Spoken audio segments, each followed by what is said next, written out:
என் சமகால பாடலாசிரியர்கள் யாரும் கோபித்துக் கொள்ள மாட்டார்கள் என்றே காப்பி அடித்து திரைப்பாடல்களை எழுதினோம் என்றேன். காரணம், திருட்டு வேறு திரட்டு வேறு. உன் பேர் சொல்ல ஆசைதான், உள்ளம் உருக ஆசைதான், ஆசைதான் உன்மேல் ஆசைதான். பாச பூமழை பொழிகிறதே இதயங்கள் நனைந்திடவே என்ற பாடலும் எழுதினேன். இப்படி ஆசை என்ற வார்த்தையில் நானும் பல பாடல்கள் எழுதியிருக்கிறேன். தெய்வயானி கூட வருவாங்கல்ல, இப்ப ஞாபகம் வருதா? Rambha Rambha Rambha sir, Rambha sir. சரி, நான் என் வயசுக்கு சொன்னேன், விடுங்க.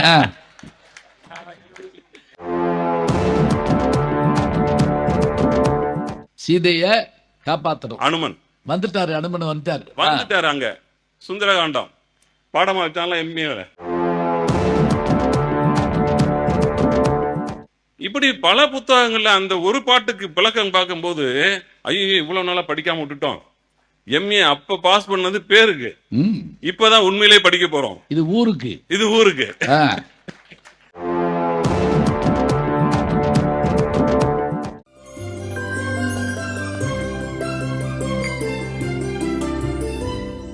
கவிஞர் பார்வையில் கம்பன் என்ற இணைக்கான தலைப்பிற்கு வருகிறேன்.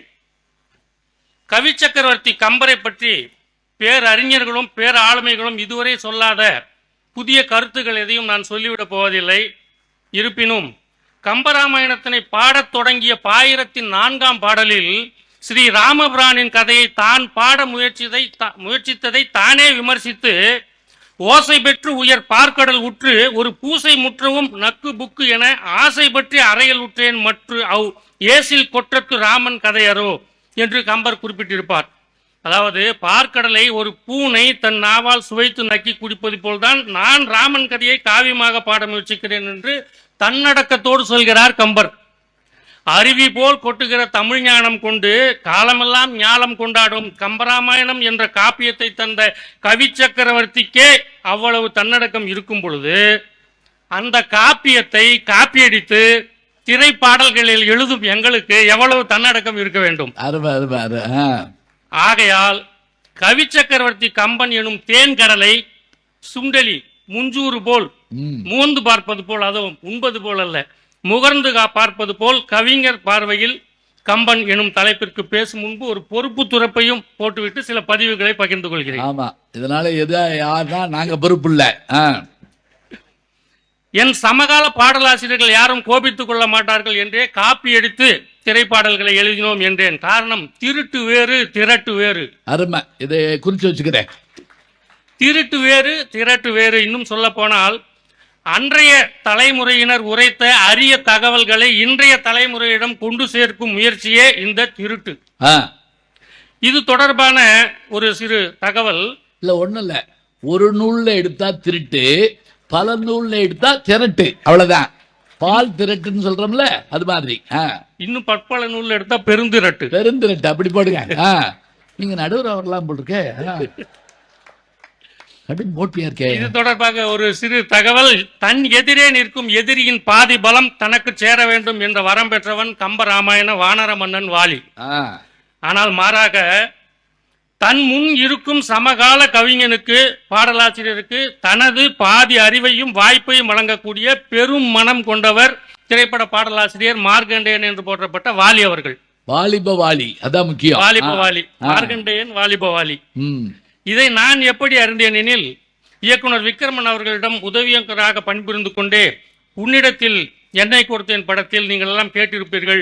ஞாபகங்கள் மழையாகும், ஞாபகங்கள் குடையாகும், ஞாபகங்கள் தீ மூட்டும், ஞாபகங்கள் நீரூற்றும், ஏதோ ஒரு பாட்டு என் காதில் கேட்கும், கேட்கும் போதெல்லாம் உன் ஞாபகம் தாளாட்டும் என்ற இந்த பாடல் பட்டி தொட்டி எங்கும் பிரபலமாகி இருந்த நேரம், ஏங்க எழுதினவரே பாடுறாரு, கைதட்டா பேச உட்காந்துருக்கீங்க. யாரோ பாடி யாரோ வயசா கை தட்டுவீங்க. மனுஷன் படாத பாடுபட்டு எழுதி அதை இங்க வந்து பாடுறாரு. நான் பெரிய வள்ளலா இருந்தா, ஐயா ராமச்சந்திரன் மாதிரி இருந்தா படாருன்னு ஒரு 1000 ரூபாய் எடுத்து கொடுத்துருவேன். இல்ல, ஒரு வரிக்கு. நன்றி நன்றி ஐயா. சும்மா இந்த பாடல் சும்மாதான் சொன்னீங்களா? இல்ல சும்மா சொல்லிட்டு இருப்பேன் அப்படின்னு.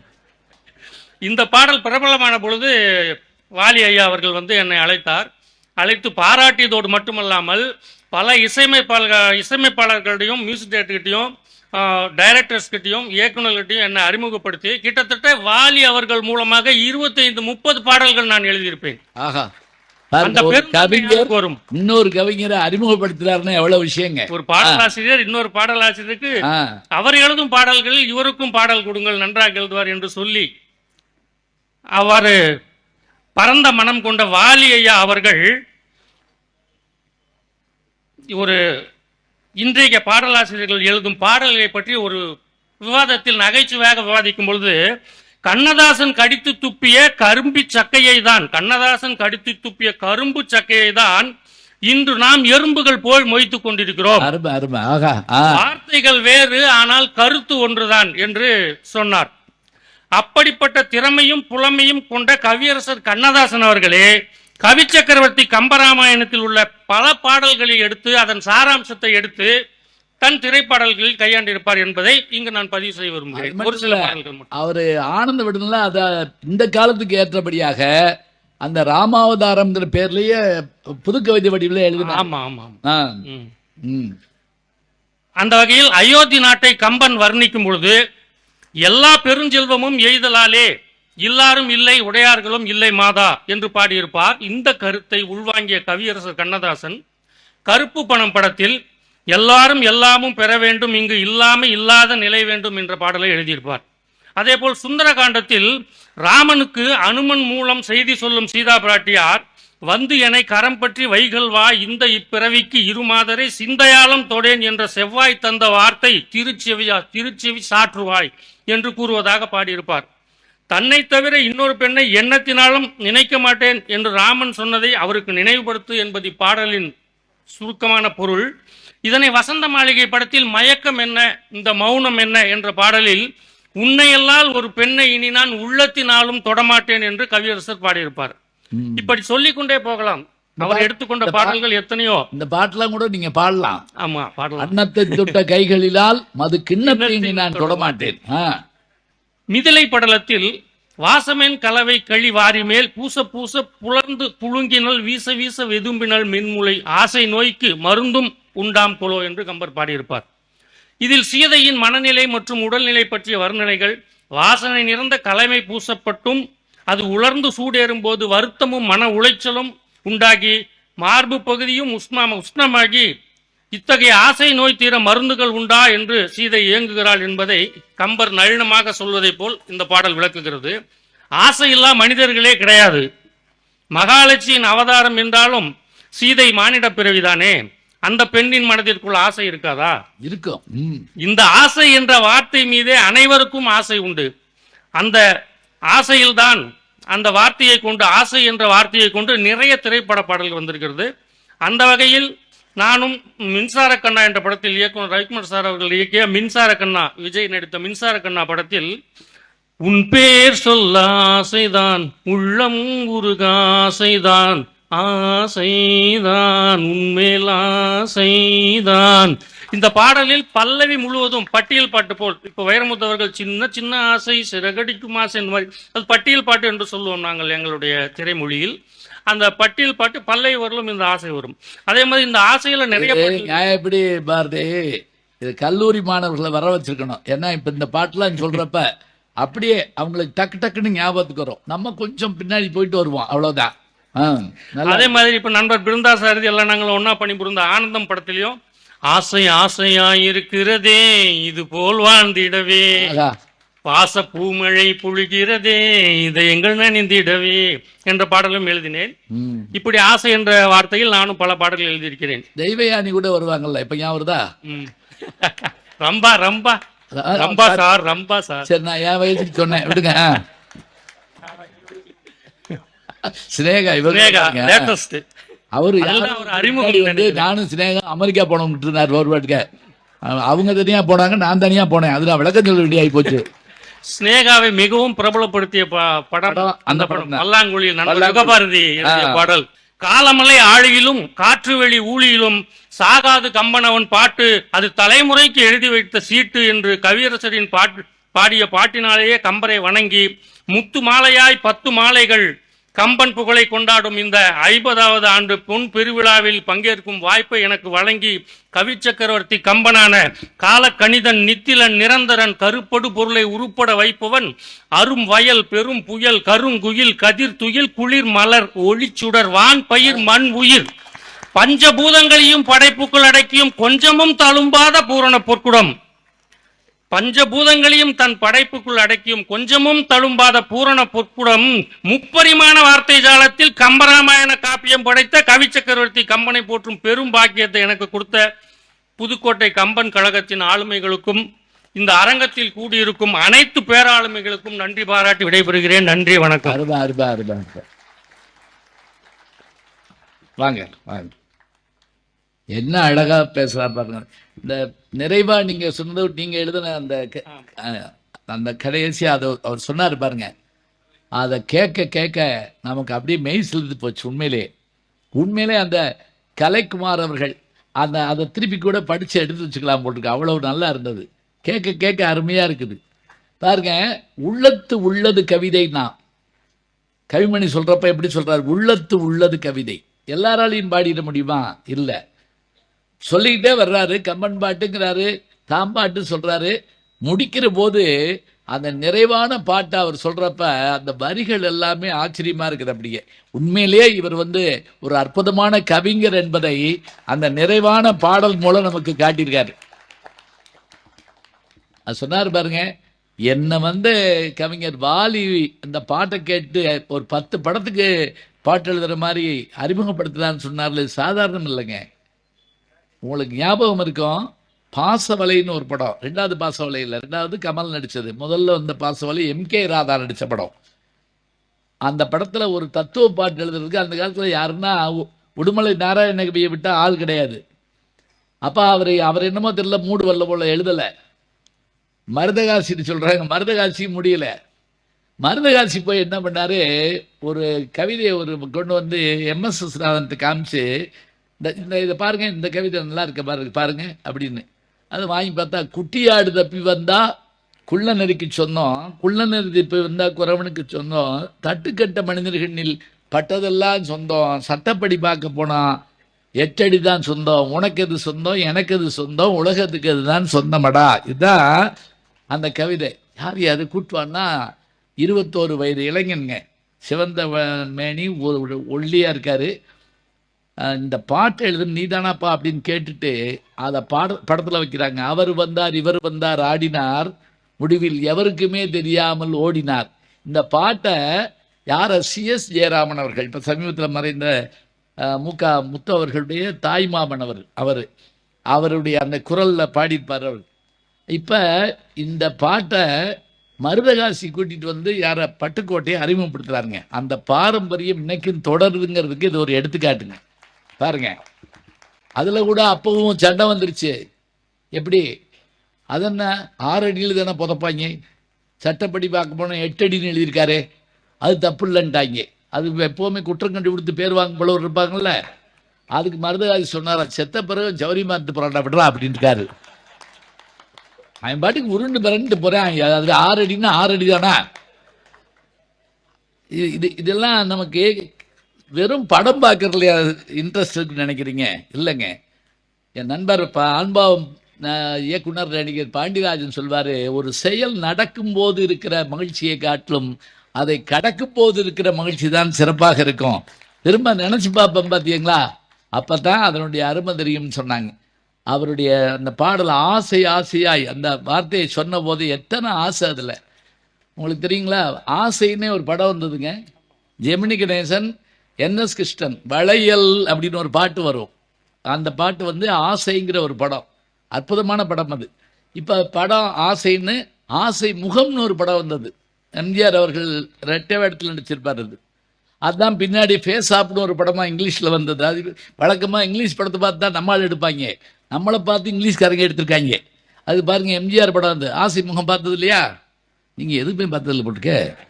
கடுமையான கம்பன் ரசிகராக இருக்குங்க. இப்ப லேசா ஆசைன்னு ஒரு படம், பிரகாஷ்ராஜ். ஆமா, அஜித்தோட ஆசையா? ஆமா ஆமா, அதை சொல்ல ஒத்துக்கிற மாட்டீங்களே. அந்த படம் வந்த பிறகுதான் பல பேர் எப்படி கொள்ளலாம்னு யோசிச்சுட்டு இருந்தாங்க. சத்தம் போடாம கொள்றது எப்படின்னு கண்டுபிடிச்சிக்கிட்டு இருந்தாங்க. இருக்கட்டும், பரவாயில்ல. இல்லை, நீங்க என்னன்னு கேட்டீங்கன்னா, நம்ம கம்பன்ல தோயணுங்க. அதோட வர்ற எந்த செய்தியா இருந்தாலும் சந்தோஷமா வாங்கிக்கணும், உள்வாங்கணும். அதுதான் அப்பதான் அது பசி உள்ளது. உங்களுக்கு பாருங்க, இது என்ன, செவி வாயாக நெஞ்சு கலனாக அப்படின்னா, இது வாயு இது வயிறு நமக்கு தெரியும். இப்ப இது வாயு இது வயிறா, எவ்வளவு வேணாலும் போடலாமா. இப்ப அழகான அந்த கவிதைகளை அவர் சொல்ல, இந்த கம்பனை பத்தி சொன்னா பாருங்க, வரிசையா சினிமா கவிஞர்கள் எப்படியெல்லாம் எடுத்துருக்கு. அது கண்ணதாசனே தனியா சொல்லலாம். கம்பன் கண்ட சீதை முந்தன் தாயல்லவா, காளிதாசன் சகுந்தலை உன் சேயல்லவா, சொல்ற போதே நமக்கு நல்லா இருக்கு. அதே போல, ஒருபுறம் பார்த்தால் மிதிலையின் மைதிலி, மறுபுறம் பார்த்தால் காவிரி மாதவி, முகம் மட்டும் பார்த்தால் நிலவின் எதிரொலி, முழுவதும் பார்த்தால் அவள் ஒரு பைரவி. அந்த அபூர்வங்கள் படத்துல வரக்கூடிய பாட்டு அது. அதிசய ராகம், அபூர்வ ராகம். நீங்க கூட பாடுவீங்கன்னு பார்த்தா, நீங்க நான் பேசினாலே திருப்பி பேச மாட்டீங்க நீங்க. இனிமே நீங்க பரிசு அறிவிங்க. ஏதாவது நடுவில் ஏதாவது எந்திரிச்சு அப்படி சொன்னா அவர்களுக்கு இந்த பரிசு தரப்படும், அந்த பரிசு தரப்படும். நீங்க கலந்துக்கிறீங்கன்னு அர்த்தங்க. இந்த கேம்ல என்னன்னா, நீங்கள் இந்த விளையாட்டுல கலந்துக்கிறீங்க, அதுக்கு தான். ரொம்ப அற்புதமாக பேசினார்கள். அவர்களுக்கு நம்முடைய பாராட்டை சொல்லி, நீங்க நிறைய படங்கள் எழுதணும், நிறைய கூட்டங்களுக்கு வந்து பேசணும். ஏன்னா கவிஞர்களுக்கு ஒரு பார்வை இருக்கிறது. அந்த பார்வையின் மூலமாக எல்லா புராணங்களையும் இலக்கியங்களையும் பார்க்குற போது ரொம்ப மகிழ்ச்சியா இருக்கும். அவர்களுக்கு நம்முடைய பாராட்டியும் வாழ்த்தையும் சொல்லிவிட்டு, அடுத்தபடியாக இவரை போலவே மிகச்சிறந்த கவிஞராக, திரைக்கதை வசனகர்த்தாவாக, சாதாரணம் இல்லைங்க. திரைக்கதை எழுதுறதோ வசனம் எழுதுறதோ சாதாரணம் இல்லை. இளங்கோவன் என்ற ஒரு வசனகர்த்தா இருந்தார். கண்ணகி படத்துக்கு எழுதினவர் அவர். அன்னைக்கு இருந்து இன்னைக்கு வரைக்கும் அதை அவருடைய வரலாற்று கூட அவர் தொடர்ந்து ஒரு பத்திரிகையில் எழுதிட்டு வந்தார். அவர் இன்னைக்கு சொல்ல போறார். நம்முடைய மேனாள் முதல்வர் ஐயா மு.க. அவர்கள், கருணாநிதி அவர்கள் மிகச்சிறந்த வசனகர்த்தா. பேரறிஞர் அண்ணா மிகச்சிறந்த வசனகர்த்தா. ஏன் வேற ஒன்றும் வேண்டாங்க, கப்பலோட்டிய தமிழன் படம் வந்துச்சுல்ல, கப்பலோட்டிய தமிழன். ஒன்றும் இல்லை, சுதந்திர தினத்துக்கு ஆகஸ்ட் 26 போடுவாங்கல்ல, இந்த ஆகஸ்ட் 15க்கும் ஜனவரி 26 போடுவாங்கல்ல, அந்த படம். அதுக்கு வசனம் யார் தெரியுமா? எஸ்.டி. சுந்தரம்னு ஒருத்தர். வசனத்தை அதை பார்க்கணும்னா ஒரு தடவை போட்டு பாருங்க, அப்படியே உடம்புல தேசிய ரத்தம் இப்படி பாயும். கேட்பாங்க, சுப்பிரமணிய பாரதி டக்குன்னு வந்து குதிப்பாருங்க எஸ்.வி.எஸ். பொய்யா. இன்னொரு ஆளை நம்மளால் கற்பனை பண்ணவே முடியாது. சுப்பிரமணிய சிவாவையும் வ.உ.சி. உமக்கு தெரியுமா? யாரு வக்கீல் கேட்பாரு. சூரியனையும் சந்திரனையும் தெரியாத மூடன் இந்த உலகத்தில் இருப்பானா? நீர் தானே அவர்களை பற்றி எழுதினீர். ஆம், எழுதாமல் நான் என்ன செய்வேன்? அப்படித்தான் எழுதுவேன். நீர் போகலாம், வருகிறேன் அப்படின்னு போவாரு. கோர்ட்டு சீனுங்க. அது அந்த இடத்த ஒரு வீரமும் வேகமும் விவேகத்தோடு எழுதுறதுன்னா எப்படி எழுதுன்னு பாருங்க. இப்படி வசனகர்த்தாக்கள் வரிசையில் தான் நம்முடைய வணக்கத்திற்குரிய கவிஞர் பிருந்தாசாரதி அவர்கள் வருகிறார்கள். இதோ கம்பன் பார்வை. எப்படி திரைக்கதை வசனகர்த்தாவாகிய அவர் கம்பனை திரைக்கதை வடிவில், வசன வடிவில் எப்படி பார்க்கிறார், அவரை நாம் அன்போடு அழைக்கிறோம். வாங்க.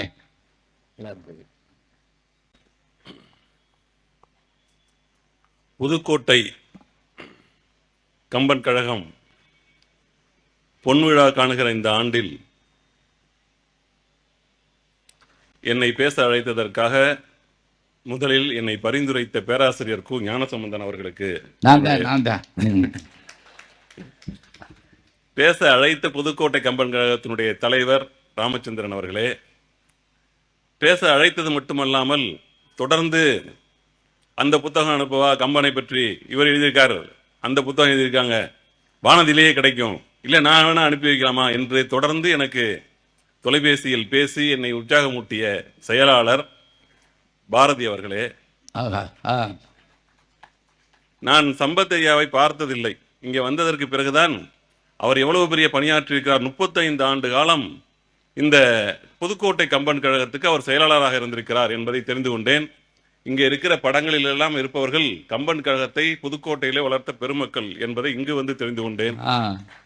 இவர்கள் எல்லாரும் மறைந்து விட்டாலும் கூட அவர்கள் ஆற்றிய பணி இங்கே அவர்கள் விதைத்த விதை இங்கே அறுவடையாயிருக்கிறது என்பதற்கு நீங்கள் இவ்வளவு பேர் கூடியிருப்பதே சாட்சி. நண்பர்களே, பேராசிரியர் ஞானசம்பந்தன் அவர்கள் இன்னைக்கு குறிப்பிட்டார்கள், போன்ல பேசும்போது நாங்கள் 2 பேரும் பந்து விளையாடுவதை போல், பேட்மிண்டன் பந்து விளையாடுவது, அவர் ஒன்று போட்டார்னா நான் ஒன்று போடுவேன், 1 மணி நேரம் 2 மணி நேரம் பேசுவோம் என்று குறிப்பிட்டார். அப்படி பேசுவது எனக்கு எளிது. உரையாடல் எழுதும் போது எனக்கு நல்ல ஃப்ளோவா வரும். இந்த மாதிரி உரையாற்ற சொல்லிட்டீங்கன்னா கொஞ்சம் திக்கும். அதனால கொஞ்சம் நீங்க அதை எதிர்பார்க்க வேண்டாம். இல்ல 8 திக்கும் கேட்கணும், பேசுங்க. நான் வசனம் எழுத போனா கூட வெறுங்கையோட தான் போவேன். மியூசிக் போடுற மியூசிக் டைரக்டர் வெறுங்கையோட தான் வருவார். நாங்க சிச்சுவேஷன் சொன்னா அவர் மியூசிக் போடுவார். ஒரு பேனா வேணா எடுத்துட்டு போலாம். ஆனா இந்த கம்பன் கழகத்துல என்னைக்கு நீங்க பேச கூப்பிட்டீங்களோ, நான் பாட புத்தகம் மாதிரி நோட்டு புத்தகம் வாங்கி கம்பராமாயணத்தை படிக்கிறது, குறிப்பெடுக்கிறது. ஒன்று செய்யுங்க, அப்படியே கொடுங்க, புத்தகமா போட்டு விட்டுருவாங்க. ஏன்னா அது வேஸ்டா போகக்கூடாது, அதுக்காக. ஏன்னா இந்த 1 வாரம் 10 நாளா இவங்க பேச சொல்லிட்டாங்களே, எல்லாம் பேசுறவங்க இங்க என்னன்னா எல்லாரும் கம்பனை படித்தவர்கள் வேற சொல்லிட்டாங்க. இங்க உட்கார்ந்துருக்கவங்க எல்லாம் தமிழ் பேராசிரியர்கள், தமிழ் ஆசிரியர்கள், கம்பெனிலே நல்ல ஆழங்கால் பட்டவர்கள். இவங்க எல்லாருமே எல்லாம் இந்த பாரதி உலகம் முழுக்க போய் கம்பராமாயணத்தை பேசுறவங்க. இந்த மாதிரி உள்ள நபர்கள்ட்ட போய் நம்ம கம்பராமாயணம் பேசணும் அப்படிங்கிறதுக்காக நம்மளும் கொஞ்சம் புத்தகத்தை எடுத்து படிப்போம். நான் எம்ஏ தமிழ் தான் படிச்சேன், அப்ப படிக்கல. அது மார்க்குக்காக படிச்சது, அதனால ஒண்ணும் இல்லை. ஆனா எனக்கு சுந்தரகாண்டம் எனக்கு அப்ப முழுமையாக பாடம். அப்ப சுந்தரகாண்டத்தை உரைநடைகள் லிப்கோ வெளியிட்டு இருக்காங்க. அதை படிச்சுட்டு நம்ம எழுதிடுவோம். ராவணன் சீதையை பார்த்து கூறியவை யாவை அப்படின்னா நம்ம கடன்னு அந்த உரைநடையில் உள்ளதை எழுதி பாஸ் பண்ணிட்டேன். இங்க கம்பனையே சொல்லணும் என்பதற்காக கொஞ்சம் படித்தேன். அதற்காக கம்பனை தொட்டு பார்க்க வைத்ததற்காக புதுக்கோட்டை மக்களுக்கு என்னுடைய நன்றி. இது என்ன செஞ்சிருச்சுன்னா, ஒரு பாட்டை எடுத்து நான் படிக்கிறேன், அந்த ஒரு பாட்டுக்கு விளக்கம் எழுதுறாங்க. அதுக்கு முன்னுரை ஆசா ஞானசம்பந்தம் பேராசிரியர். அப்புறம் அதுக்கு இன்னொரு புத்தகத்துல இந்த பழ பழனியப்பன் இங்க வந்திருக்கலாம், கம்பன் அடிசூடி பழ பழனியப்பன் அவர்கள் உரைநடையில ஒரு புத்தகம், சின்ன கையழக ஒரு புத்தகம் போட்டுருக்காங்க. ஆமா, இப்படி பல புத்தகங்கள்ல அந்த ஒரு பாட்டுக்கு விளக்கம் பார்க்கும்போது ஐயோ இவ்வளவு நாளா படிக்காம விட்டுட்டோம். எம்ஏ அப்ப பாஸ் பண்ணது பேருக்கு, இப்பதான் உண்மையிலேயே படிக்க போறோம். இது ஊருக்கு நீங்க பாட்டு எழுதலாம், நான் எழுதிருக்கேன் போட்டிக்கு. ஆமா, ஏன்னா வசனம் எழுதலாம்னு சொல்லல நானு, அது எனக்கு போட்டிக்கு வரக்கூடாது. ஏன்னா இவர் ஏரியால போய் பாருங்க அப்படின்னா அவங்க 2 பேரும் சில பேர் இல்லைன்னு சொல்ல, அந்த வீட்டுல கேளியா அப்படி காட்டி விடுவாங்க, அங்க போய் கேளு போ. நண்பர்களே, நான் திரைப்படங்களுக்கு வசனம் எழுதியிருக்கேன். அதற்கு முன்னாடி எனக்கு ரொம்ப பிடிச்சமானது என்ன அப்படின்னு கேட்டா, பள்ளிக்கூடத்துல பாடம் படிக்கும் போது எல்லா கேள்விகளுக்கும் பதில் எழுதுறதுக்கு முன்னாடி இந்த இடஞ்சுட்டி பொருள் விளக்கம் தருக அப்படின்னு ஒரு கேள்வி வரும். அந்த கேள்வியில நான் எனக்கு முழுமையான மதிப்பெண், நான் 6ஆம் வகுப்பு படிக்கிறதுல இருந்து 12ஆம் வகுப்பு படிக்கிற வரை அந்த ஒரு கேள்வியில மட்டும் முழுமையான மதிப்பெண் வாங்குவேன். உதாரணமா, இன்று போய் நாளை வா அப்படின்னு ஒரு வரி கொடுத்திருப்பாங்க, அதுக்கு பதில் எழுதுவேன். இன்று போய் நாளை வா என்ற இந்த தொடர் கம்பராமாயணத்தில் இடம்பெறுகிறது, 1 மார்க் உடனே கிடைச்சிடும். இது யுத்த காண்டத்தில் இடம்பெறுகிறது, 2வது மார்க். இது என்ன சூழ்நிலையில சொல்லப்படுகிறது? ராமன் சொல்றான் கூற்று, ராமன் கூற்று. இதை ராமன் சொல்றாரு, யாரை பார்த்து சொல்றாரு? ராவணனை பார்த்து சொல்றாரு. ஏன் இன்னைக்கு போயிட்டு நாளைக்கு வான்னு சொல்றாரு அப்படின்னா, அவன் தன்னுடைய மனைவியை கடத்தி கொண்டு போய் தன்னுடைய இடத்தில் அசோகவனத்தில் வைத்திருக்கிறான். அந்த நிலையிலும் கூட போர் புரிந்து அவனுடைய ஆயுதங்கள் எல்லாம் கீழே விழுந்துருச்சு. அந்த சிச்சுவேஷன்ல கூட அவருடைய வீரனுக்கு நிராயுத பாணியோடு சண்டை போடுவது அழகல்ல என்ற சத்திரிய தர்மத்தின் அடிப்படையில் அவன் இன்று போய் நாளை வா என்று சொல்லி அனுப்புகிறான் என்று அந்த அந்த தொடருக்கு நான் பதில் எழுதுவேன். இப்படிதான் அதுல என்னன்னா, அதுல ஒரு இன்னொரு என்னன்னா, அந்த மாதிரி ஒருத்தனுக்கு அது அவனுக்கு சத்திரிய தர்மம் மட்டுமல்ல, அவன் நேத்து சாயங்காலம் என்ன பண்ணிருந்தான், சீதைட்ட போய் பேசியிருக்கான். நான் யார் தெரியுமா? பயங்கரமா பிரதாபம்லாம் விட்டான். நான் இந்த 3 லோகங்களுக்கும் அதிபதி, நான் உலகத்திலே மிகச்சிறந்த அழகனும் கூட. என்னுடைய வலிமைக்கு ஈடாக எவனுமே தேவர்களும் கிடையாது, மூவர்களும் கிடையாது. என்னோடு நீ இருந்தால் இந்த 3 உலகங்களுக்கும் அரசியாக இருக்கலாம். இப்படியெல்லாம் சொல்லி அந்த பொண்ணுகிட்ட பேசியிருக்கான். இப்போ இது இவருக்கு தெரியாது, ராமனுக்கு தெரியாது. ஆனால் இவன் கடத்தி கொண்டு போய் வச்சிருக்கிறது தெரியும் இல்லையா? இப்போ அவனை திருப்பி அனுப்பும் போது அங்க போவான்ல, இன்னைக்கு சாயங்காலமும் போவான். யுத்தம் முடிஞ்ச உடனே நேற்று சாயங்காலம் போன மாதிரி இன்னைக்கும் போவான். இன்னைக்கு போய் அந்த பொண்ணை பார்க்கும் போது இவனுக்கு எப்படி இருக்கும்? அந்த பாடல் எனக்கு சொல்ல தெரியாது, நீங்க சொல்லலாம். ஆனா நான் தொடங்குவேன்.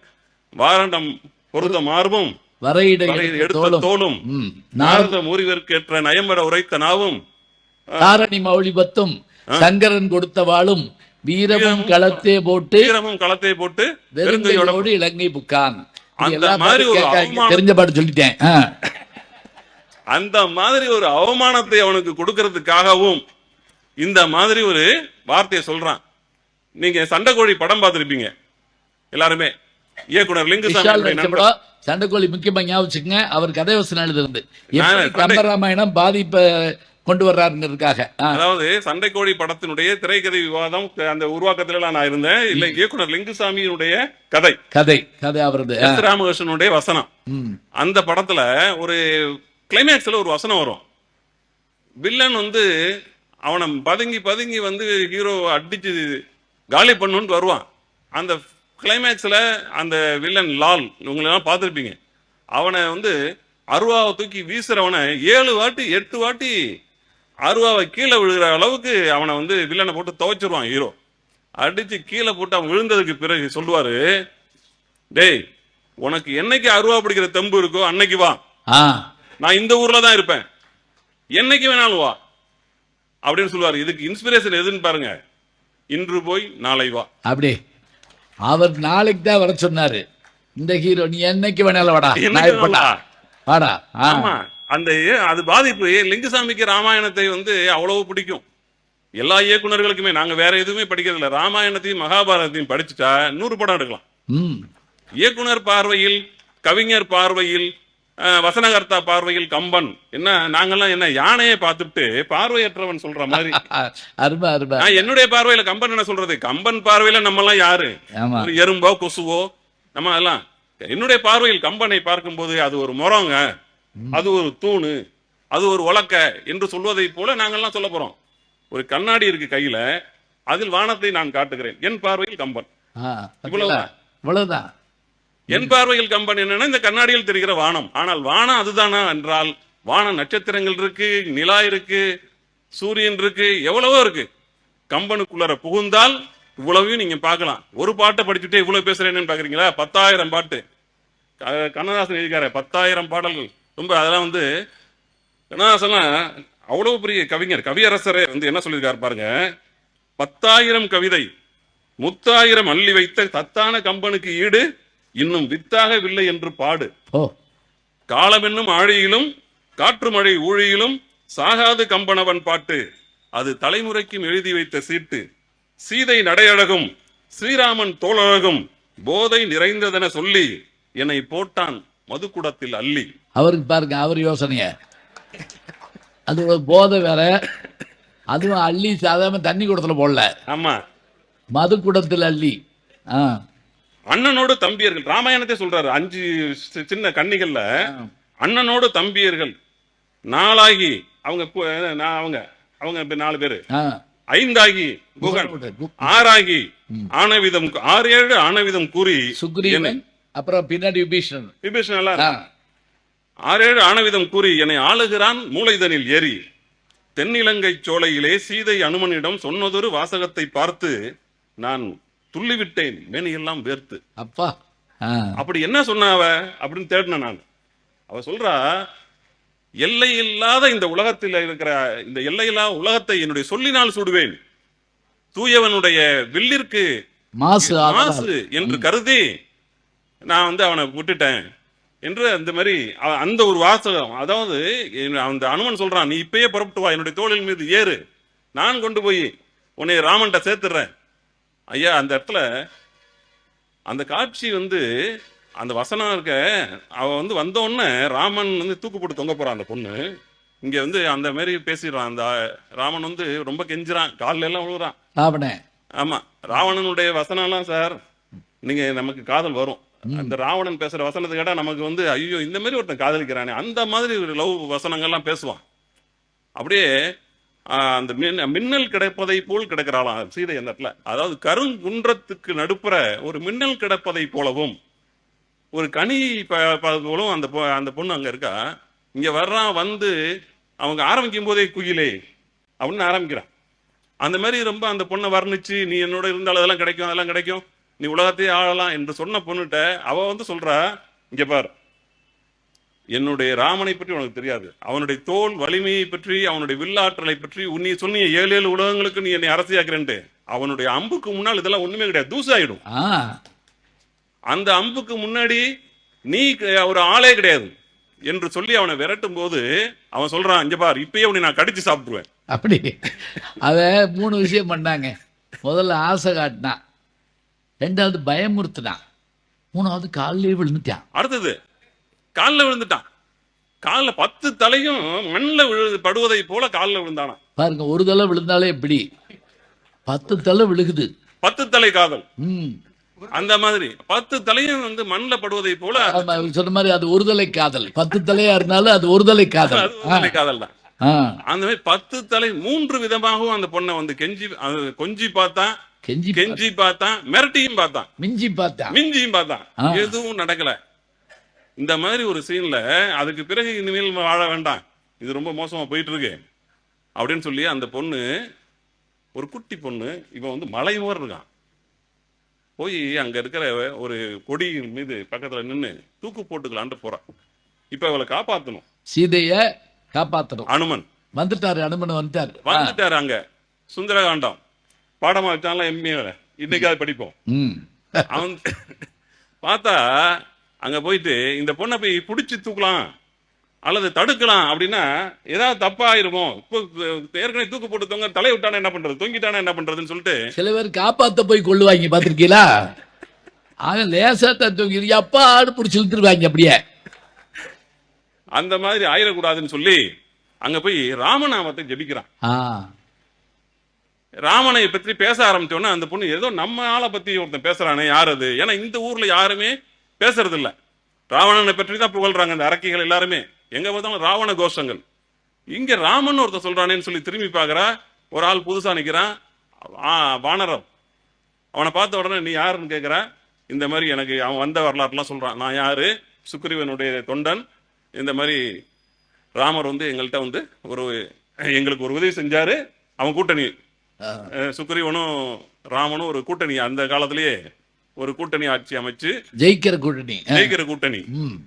அப்ப அத இந்த வரலாறுலாம் சொல்றாரு அவர். நான் சுக்ரீவனுக்காக வந்து அவனை போய் சந்திச்சேன், ராமனை சந்திச்சேன், அவரு தன்னுடைய வேண்டுகோளுக்கு இணங்க எங்களை வந்து இது மாதிரி அனுப்பிச்சிருக்காரு, நான் வந்து 4 திசைகள்லயும் எங்களுடைய வானரப்படை போயிருக்கு, தென் திசை நோக்கி நான் வந்தம்மா, நீங்க இருக்கிறத பார்த்தோன்னே ராமர் வந்து பயங்கரமா சந்தோஷப்படுவாரு, எல்லா கதையும் சொல்லிட்டு நீ வந்து தற்கொலை பண்ணிக்கிறது நியாயமே இல்லை, உனக்காக அங்க நீ வாடுவதை போலவே அங்க ராமன் வாடுறான் அப்படின்ற என்னோட கதையெல்லாம் சொல்லி நீ தற்கொலை பண்ணிக்காத, உனைய தோல்ல ஏறு, நான் கொண்டு போய் விட்டுறேன் அப்படின்னு சொல்லும் போதுதான் இந்த வார்த்தை சொல்றான். இதைதான் கண்ணதாசன் வந்து சொல்றாரு, எல்லையில்லாத இந்த உலகத்தை என்னுடைய சொல்லினாலேயே சுட முடியும், ஆனால் என்னுடைய ராமனுடைய வில்லுக்கு அது இழுக்கு. கணவன் மேல அவளுக்கு எவ்வளவு பக்தி, காதல், மரியாதை இருந்ததுன்னா அவளாலே முடியுமா? அவ சொல்றா, என்னாலே முடியும், இந்த ராவணனை வந்து நான் வந்து வீழ்த்துவதற்கு, இவனை வந்து அழிப்பதற்கு என்னாலே முடியும், ஆனால் அது இவன் என்ன பண்ணானோ அதே காரியத்தை நீயும் பண்ணாத. இவன் வந்து யாருக்கும் தெரியாம அப்படியே கொண்டு வந்தான், இந்த பார், அவனுடைய நிழல் கூட என் மீது பட்டது கிடையாது, ஒரு ஆடவனின் நிழல் என் மேல் பட்டால் கூட நான் இறந்து விடுவேன். அப்படியே வந்து பர்ணசாலையை தூக்கிட்டு வந்து வச்சா, அந்த பர்ணசாலையில தான் நான் இன்னும் இருக்கேன் என்பதையெல்லாம் ராமனிடம் போய் சொல்லு, ராமன்ட்ட என்று அதெல்லாம் சொல்லிட்டு இந்த வார்த்தையை சொல்வதைத்தான் கண்ணதாசன் வந்து இவ்வளவு அந்த ஒரு வரியில அந்த 5-6 கண்டிகள்ல கல்லிருக்கும் தென்னிலங்கை சோலையிலே சீதை அனுமனிடம் சொன்னதொரு வாசகத்தை பார்த்து நான் துள்ளிவிட்டேன் மேனியெல்லாம் வேர்த்து, கல்லிருக்கும் கூந்தலினால் உள்ளிருப்பாள் என்று சொல்லி பல்லமிடும் ராகவனின் அம்பு அது பாட்டல்ல உண்மை என்று நம்பு. இது கிளைமேக்ஸ். அது வந்து கடைசியில கிளைமேக்ஸ்ல ராவணன் மீது அம்பு விடும்போது அந்த அம்பு உள்ளர தொலைச்சு உள்ளர போகுதான். ஏன் அப்படி போகுதுன்னா, உள்ளர ராவணனுடைய மனதினுடைய அணுக்கள்லயாவது சீதையினுடைய நினைப்பு இருக்கும்ல, அதையும் அழிக்கணுமா. அதுக்குதான் வந்து பல்லவனிடம் ராகவனை நம்பு, அது பாட்டெல்லாம் உண்மை என்று நம்பு என்று சொல்லிட்டு அந்த இது வந்து காலமென்னும் ஆழியிலும், காலம் என்பது ஒரு மாபெரும் கடல், காற்று மழை ஊழியிலும் சாகாது கம்பனவன் பாட்டு, அது தலைமுறைக்கும் எழுதி வைத்த சீட்டு என்று கவியரசர் கண்ணதாசன் கம்பனை போற்றுகிற இந்த பாடல். இதை படித்தேன். இப்படி வரிசையாக படித்துக் கொண்டிருக்கிற போது பாரதியார் கல்வியில் சிறந்த தமிழ்நாடு என்று சொன்னவர், அதுக்கு ஆதாரம் என்ன? கல்வியில் சிறந்த தமிழ்நாடுனா எது? என்ன சரி, அதுக்கு ஏதாவது எவிடன்ஸ் இருக்கான்னு பார்த்தா புகழ் கம்பன் பிறந்த தமிழ்நாடு. அடுத்த வரியில அவர் சொல்றாரு. ஏன்னா இந்த புத்தகத்துல இதுக்கு முன்னாடி சொன்னாங்க இல்லையா, அதுல வந்து என்னென்ன இல்ல. கம்பராமாயணத்தை படித்தால் உங்களுக்கு உலகத்தில் இருக்கிற எல்லா கல்லூரிகள்ல நீங்க பாடம் படிக்கிறீங்க இல்லையா, கணக்கு வேணுமா கணக்கு படிக்கலாம், தமிழ் இலக்கியம் படிக்கணுமா இலக்கியம் படிக்கலாம், வரலாறு படிக்கணுமா புவியியல் படிக்கணுமா, எல்லாவற்றை பற்றிய ஞானமும் இந்த கம்பராமாயணத்தில் இருக்கு என்பதற்கு கல்வியில் சிறந்த தமிழ்நாடு புகழ் கம்பன் பிறந்த தமிழ்நாடு என்று பாரதியார் இப்படி பலரால் இப்படி உலகத்தினுடைய மிகச்சிறந்த நம்முடைய தமிழினுடைய அடையாளங்களான இவ்வளவு பெருமக்களால் பாராட்டப்பட்டது என்றால், நம்ம ஒவ்வொருவருமே அந்த ராமாயணத்தில் இருக்கிற ஒவ்வொரு பாட்டை ஒரு நாளைக்கு படித்தா கூட நாம் அந்த உணர்வை நம்ம பெற முடியும். அதாவது நான் வந்து இங்க இருக்கிற இவங்களுக்கு தெரியுமான்னு தெரியல, கல்லூரிகளில் போனா ஒரு வசனம் சொல்லுவேன், நான் எழுதின ஒரு வசனம், அந்த மாணவர்கள் வந்து அவங்களுக்கு தெரியும் எனக்கு தெரியும்னு சொல்லுவாங்க. அது என்னன்னா, சமந்தா ஒரு படத்துல சொல்லுவாங்க சூர்யாவை பார்த்து, நீ நிதானமா இல்ல, உன் கால் தரையில படல, முதல்ல நில்லு. அதான் சில பேருக்கு தெரியுது, சொல்லு, முதல்ல நில்லு அப்புறம் சொல்லு. இந்த வசனத்தை போனோம்னா கல்லூரிகள்ல இளைஞர்களுக்கு சின்ன குழந்தைங்களுக்கு அவங்களுக்கு எல்லாம் சொல்லுவாங்க, நான் எழுதின வசனம். இதெல்லாம் எழுதுறதுக்கு இந்த மாதிரி தமிழ்ல போய் நான் வந்து ஒரு இலக்கியத்துல கொஞ்சம் கவிதை எழுதுறத, கவிதை மேல இருக்கிற இந்த ஒரு தொடர்பினால் காரணம் தான் இந்த மாதிரி ரிதமேட்டிக்கா இந்த டயலாக்லாம் என்னால் எழுத முடியுது. அதே போல சில வசனங்கள் வந்து கம்பராமாயணத்துல மிகச்சிறந்த வசனங்கள். அதாவது அவ வந்து இந்த ராவணனுக்கும் சீதைக்கு நடக்கிற உரையாடலை பற்றி சொன்னேன். அதே போல சுக்ரீவன் வாலிக்கும் ராமனுக்கும் நடக்கிற அந்த ஒரு அந்த கிஷ்கிந்தா காண்டத்தில் இடம்பெறுகிற அந்த உரையாடல்கள்ல அவன் வைக்கிறான் பாருங்க, வாலி எப்படி வசனத்தினுடைய லாஜிக் வைக்கிறான் பாருங்க. அவன் வந்து அம்பு விட்டுட்டான், மறைந்திருந்து அம்பு விட்டுட்டான், அது கதை எல்லாருக்கும் தெரிஞ்ச கதை. இப்ப நீ இந்த மாதிரி செய்ய மாட்டியா, இந்த மாதிரி நீ வந்து ஒரு ரகுவம்சத்துல வந்தவனாச்சே, தசரதனுடைய மைந்தனாச்சே, புகழ்ப்பு மிகுந்த ஒரு பரம்பரையில வந்தவனாச்சே, இந்த மாதிரி காரியத்தை நீ பண்ண மாட்டியே, ஆனாலும் ஏன் இப்படி பண்ண என்று கேட்டுட்டு உளவியல் ரீதியா ஒரு காரணம் சொல்றாரு. மனைவியை பிரிந்துட்ட, ஒருவேளை புத்தி பேதலிச்சிருக்குமோ சொல்றான் பாருங்க. அதை வந்து முதல்ல எடுத்த உடனே வசனம் எழுதும் போது கதாபாத்திரத்தினுடைய மனநிலையில போய் வசனம் எழுதணும். அதை வந்து இப்படி கத்து கொடுக்குறாரு. அதை வந்து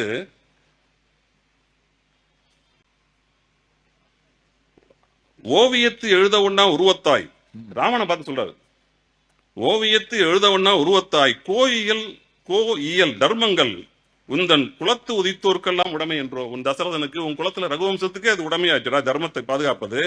ஆவியை சனகன் பெற்ற அன்னத்தை அமிழ்தின் அந்த தேவியை பிரிந்ததன்னை திகைத்தனை போலும் செய்கை. ஆமா, நீ ஏன் இப்படி ஆயிட்டன்னா, ஆவியை சனகன் பெற்ற அன்னத்தை அமிழ்தின் வந்த தேவியை பிரிந்ததாலே திகைத்தனை போலும் செய்கை. உனக்கு என்ன பைத்திய பிடிச்சு தெரியுமா? நீ நல்லா தான் இருந்த பாவம், அந்த அம்மா உன்னை விட்டு போனால, அன்னைக்கு நீ உனக்கு ஒரு மாதிரி ஆயிட்ட. அவங்க கொஞ்சம் பேதலிச்சிருச்சு. இப்படித்தான் சொல்லணும். இதை இப்ப இங்கிலீஷ்ல சொன்ன வைவாங்க, பேதலிச்சிருச்சு. மேத்தா எழுதியிருப்பாரு, ஒரே ஒரு நிமிஷம். மேத்தா ஒரு கவிதை எழுதியிருப்பாரு, நாளது தேதியில் என்று எழுதினால் மாலது தேதியில் என்று எழுத வருகிறது. அரசு பதில்களை படிச்சு பார்த்தால் சரசு பதில்களாக சத்தியமாய் தெரிகிறது. இப்படியே வரிசையா சொல்லிக்கிட்டே வந்து, காரணம் மனைவி ஊருக்கு போய் 3 நாள் ஆயிற்று அப்படின்னு எழுதார். மேத்தாவுக்கே அந்த கதி ஆ, அப்படின்னா இவனுக்கு ராமனுக்கு என்ன ஆயிருக்கும் பாருங்க. ஆ. அவன் ஸ்திரப்பிரஞன் ம், இருந்தாலும் இப்படி ஆயிடுச்சு. அரக்கர் ஒரு அழிவு செய்து கழிவரேல் அதற்கு வேறு ஒரு குறக்கினது அரசை கொல்ல மனுநீதி கூறிட்டுண்டோ. ம். ஏண்டா உன்னை வந்து அரக்கர் வந்து உன்னைய வந்து உன் மனைவியை வந்து தூக்கிட்டு போயிட்டான். அதுக்காக குறக்கிணத்துல வந்து இருக்கிற என்னைய வந்து ஏன்டா நீ வந்து கோபத்தை காட்டுற? எங்கேயோ அடி வாங்கிட்டு இங்க வந்து உன் கோபத்தை காட்டுற?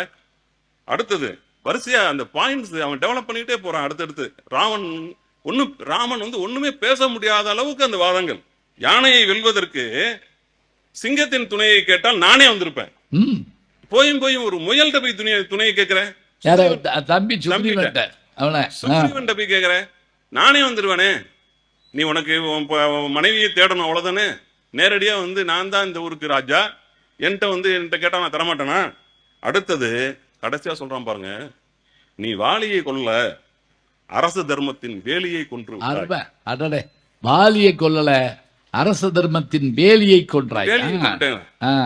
இது ஒன்னும் பேச முடியல. அவன் வந்து ராமன் வந்து அதுக்கு ஒரு பதில் சொல்றாரு. என்ன சொல்றாரு அப்படின்னா, நீ செய்த செயல் வந்து மிகவும் தவறான செயல். பிறன்மனை நோக்குவது என்பது உலகத்தில் மிகப்பெரிய பாவம். அதை செய்ததால் நான் உன்னை கொல்ல வேண்டியதா போயிடுச்சு என்று சொல்றாரு. அது அவன் ஏற்கனவே அவன் பேசிட்டான். இது வந்து உங்க கேட்டகரி வேற மனிதர்கள், நாங்க குரங்கு, எங்களுக்கு உன் தர்மம் வந்து இந்த சட்டம் செல்லுபடி ஆகாது என்று சொல்லிட்டான். அது எடுபடல. ரெண்டாவது ஜூரிஸ்டிக்ஷன், நீ உன்னுடைய நாடு வேற, இது எங்க எல்லையில நாங்க இதெல்லாம் செய்வோம், இதெல்லாம் பழக்கம், அயோத்தி பக்கம் வச்சுக்கோ, இங்க வராத என்று அப்படி சொல்லிட்டான். அதுக்கப்புறம் லட்சுமணன் வந்து இன்னொரு வாதம் வைக்கிறான். அது வந்து என்னன்னா, ஒருவேளை என் தம்பி வந்துட்டான் முதல்லயே என்கிட்ட வந்து ஆதரவு கொடுன்னு கேட்டான். நான் உனக்கு ஆதரவு கொடுன்னு சொல்லிட்டேன், தரேன்னு சொல்லிட்டேன். நீ வந்துட்டீன்னா இந்த முடிப்பேன். ஒரு அடிச்சு பார்த்தேன். இன்னும் 1-2 பாயிண்ட். இன்னொரு 5 நிமிடம் அவ்வளவுதான்.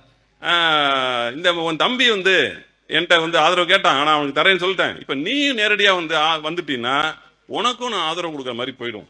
அதனால இந்த மாதிரி பண்ணிட்டாரு அண்ணன். இவன் அண்ணனால பேச முடியாத போது தம்பி, அவன் வில்லுக்கு மட்டும் தோழன் அல்ல, சொல்லிருக்கும் தோழன். அருமை, இதுதான் வார்த்தை. வில்லுக்கு தோழன் இல்ல, சொல்லுக்கு தோழன். யாரு? லட்சுமணன் வந்து சொல்லி பாக்குறான். அதெல்லாம் எடுபடல. இருந்தாலும் சரி பரவாயில்ல, நீ கொன்னுட்டாடா. ஆனால் அந்த அந்த அம்பை எடுத்து பார்த்துட்டு அதுல ராமநாமத்தை பார்த்துட்டு அவனுக்கு இவன் கடவுள் அவதாரம் என்பது புரிஞ்சிடுச்சு. சரி, செத்தது சாகிறோம், கடவுள் கையால சாகிறோம், மோட்சம்தான் என்று அவனுக்கு கொடுத்துறான். அதாவது உலகத்தில் மாபெரும் காவியங்கள் எல்லாம் ஒரு பெரிய அம்சம் இருக்கும். என்ன அப்படின்னா, நாயகன் படம் பார்த்திருப்பீங்க.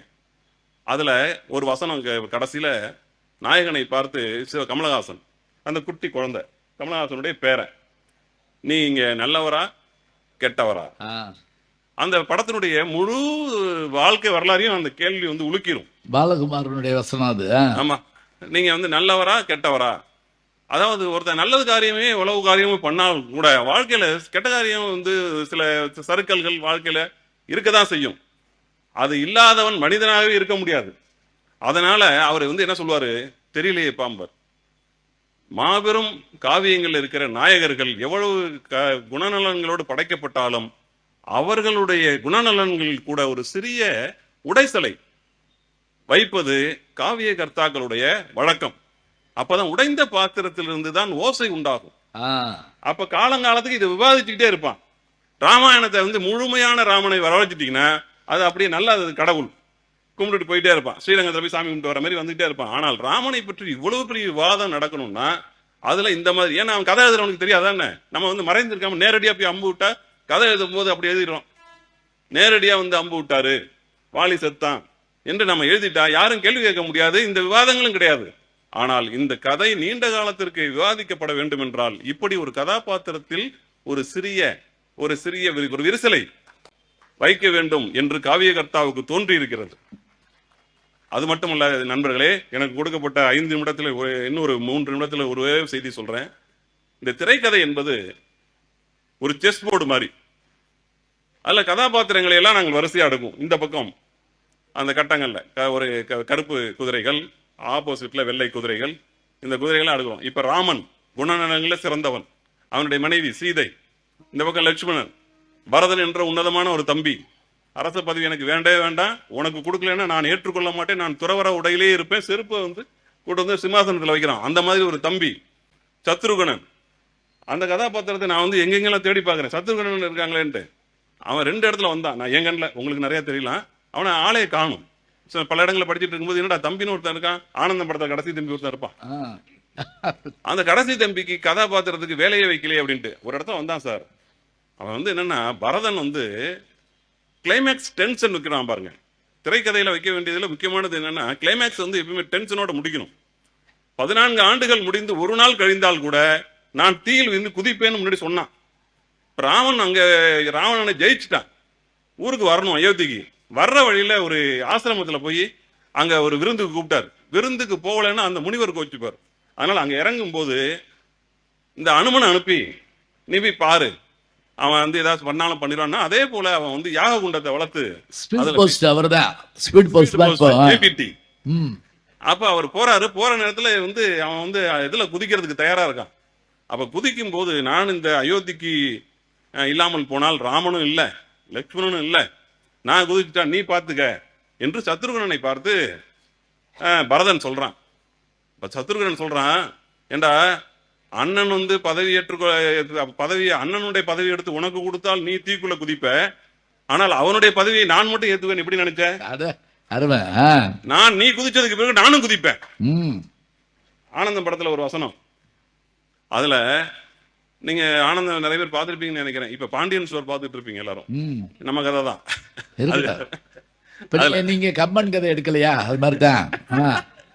அந்த மாதிரி அதுல அந்த முரளி ஒரு வசனம் பேசுவாரு. இந்த மாதிரி வேற ஒரு பொண்ணை வந்து அந்த அப்பாஸ் 3வது தம்பி வந்து அடுத்த குடும்பத்துல ஒரு பெரிய பண்ணையார் வீட்டு பொண்ணை சினேகாவை லவ் பண்ணிட்டான். அவனை வேணா வந்து அவங்க வீட்டோட மாப்பிள்ளைய கேட்கறாங்க, அனுப்பி வச்சிருவோம் அப்படின்னு சொல்லும் போது, அன்னைக்கு நீ பண்ணலையே, அன்னைக்கு இதே போல மம்முட்டியை கேட்டாங்க, ஏன்டா 3 தம்பி ஏதோ ஒரு கடகணியில வேலைக்கு சேர்த்து விட்டுருவோம், நீ எங்க வீட்டுக்கு வந்து வீட்டோட மாப்பிள்ளையா இருக்கலாம், நல்லா ராஜா மாதிரி இருக்கலாம்னு சொல்லும் போது, நீ போகலையே, எங்களை நினைச்சு நீங்க இருந்தில்ல, உன் உடம்புல ஓடுறதுனடா என் உடம்புலயும் ஓடுறதுன்னு கேட்பான். அதே போல அந்த வசனம் எல்லாம் நம்ம ராமாயணத்தை படிச்சதுனால வந்திருக்கு. சத்ருகுணன் அந்த இடத்துல வர்றான்.